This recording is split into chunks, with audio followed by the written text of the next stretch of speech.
쓸모있는 생활 밀착형 법률 상식을 알려드리는 법률의 쓸모 시간입니다.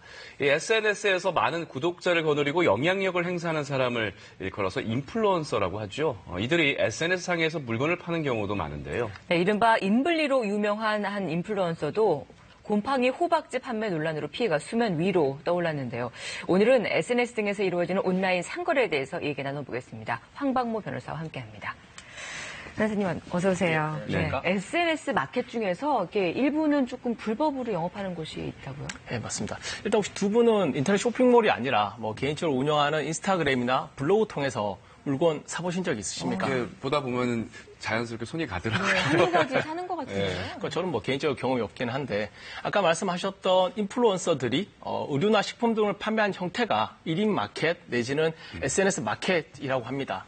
그런데 이런 대부분의 SNS 마켓이 사업자 등록번호가 거의 없는데요. 네. 그러니까 세금적인 측면에서 본다면 사실상 어떤 불법 영업을 하고 있다고 봐도 과언은 아닌 거죠. 그렇다면 이런 곳에서 피해를 입게 되면 보상을 받을 수 있습니까?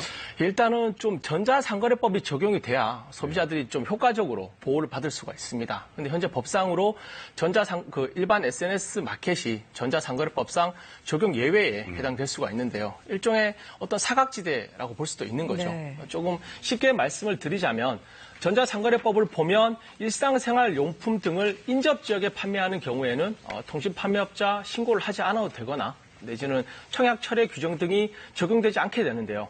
SNS 마켓이 여기에 해당될 수 있다는 겁니다.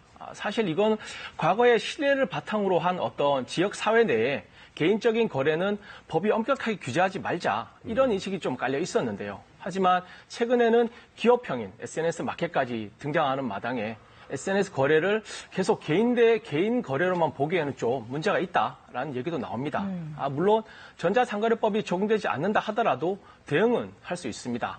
물건을 주고받은 건 일반 민사상 계약이니까 질이 나쁘거나 상한 물건이 온 경우에는 계약 해지하고 환불 요구할 수 있겠죠. 또 의류나 가방 같은 경우에는 진품이 아니라 흔히 말하는 짝퉁이 온 경우라면 사기죄로 고소를 할 수도 있습니다. 하지만 몇만 원 내지 몇십만 원 하는 물건을 두고 개인이 별도 비용까지 들여서 소송하기는 좀 쉽지가 않죠.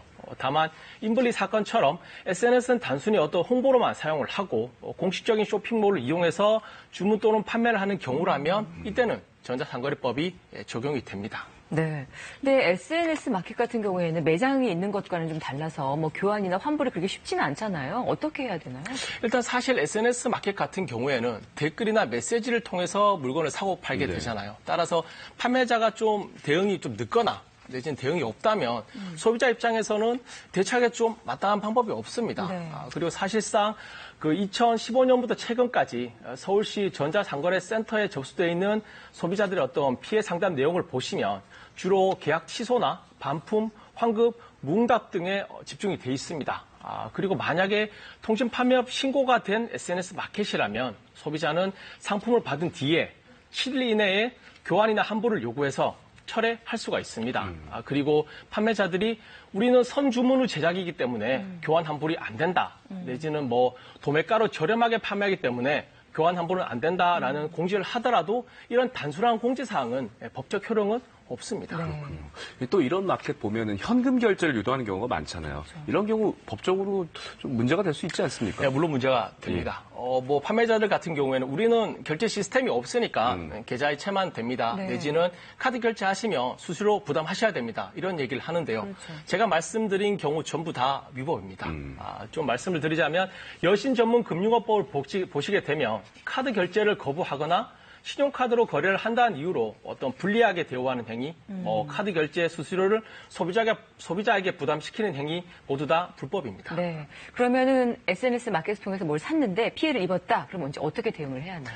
일단은 SNS 마켓을 이용한 것 자체가 어떻게 보면 쇼핑몰을 두고 한 거기 때문에 내가 일정 정도 위험을 감수하겠다라는 의미를 볼 수 있거든요. 네. 따라서 소비자가 스스로 대응할 수밖에 없습니다. 그리고 실제로 피해 예방을 위해서 통신 판매업자로 신고하지 않은 거래자의 경우에는 사이트 접근 자체를 좀 차단하자 이런 전자상거래법 개정안이 발의는 됐지만 현재 계류 중에 있고요. 또한 인블리 사건 같은 경우에는 소비자들이 아예 피해자 계정을 따로 만들어서 피해자들을 모집하고 집단 소송을 준비하겠다라고도 했었죠. 하지만 이것도 굉장히 신중하게 하셔야 됩니다. 잘못하면 오히려 소비자들이 사이버 명예훼손이나 모욕이나 협박 등으로 역으로 고소를 당해서 조사를 받을 수도 있거든요. 따라서 시간이 조금 걸린다 하더라도 한국소비자원이나 서울시 전자상거래센터 등에 신고를 하셔서 기간의 중재를 요청하시는 게 좀 안전하겠죠.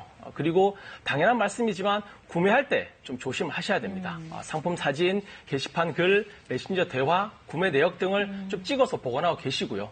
당연히 현금보다는 카드 결제하는 게 좋습니다. 네. 그리고 무엇보다도 사업자 등록 번호나 통신 판매 신고 번호 등을 꼭 확인하시고 좀 현명하게 구입하시는 게 좋겠습니다. 네. 네, 법률의 쓸모 오늘은 SNS 마켓 피해 대응법에 대해서 살펴봤습니다. 잘 봤습니다.